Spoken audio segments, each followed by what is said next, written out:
آج کی اس ویڈیو میں ہم جنرل ریاضی کی مشق نمبر 2.1 کے سوال نمبر 1 کو حل کریں گے۔ سوال نمبر 1 ہے، اگر سونے کی مالیت 11,10,000 روپے ہو تو اس پر زکوٰۃ معلوم کیجیے۔ اس سوال میں ہمیں سونے کی مالیت دی گئی ہے جو کہ 11,10,000 روپے ہے اور ہم نے زکوٰۃ معلوم کرنی ہے۔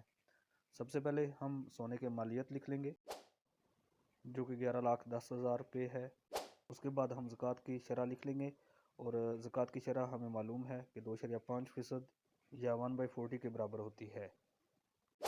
اگلے سٹیپ میں ہم زکوٰۃ معلوم کریں گے، اور زکوٰۃ معلوم کرنے کے لیے ہم سونے کی مالیت جو کہ 11,10,000 روپے ہے اس کو 1/40 سے ملٹیپلائی کر دیں گے، اور چونکہ 40 جو ہے 1 پہ ڈیوائڈ ہو رہا ہے تو 11,10,000 روپے کو ہم 40 سے ڈیوائڈ کریں گے تو ہمارے پاس آنسر 27,750 روپے آ جائے گا۔ یعنی 11,10,000 روپے کے مالیت کے سونے پر 27,750 روپے کی زکوٰۃ ادا کرنی پڑے گی، اور یہ ہمارے پاس اس کوشچن کا آنسر ہوگا۔ ویڈیو کے آخر میں آپ سے ریکویسٹ کروں گا کہ ہماری اس ویڈیو کو لائک کریں، ہمارے چینل کو سبسکرائب کریں اور کومنٹس میں فیڈ بیک ضرور دیں۔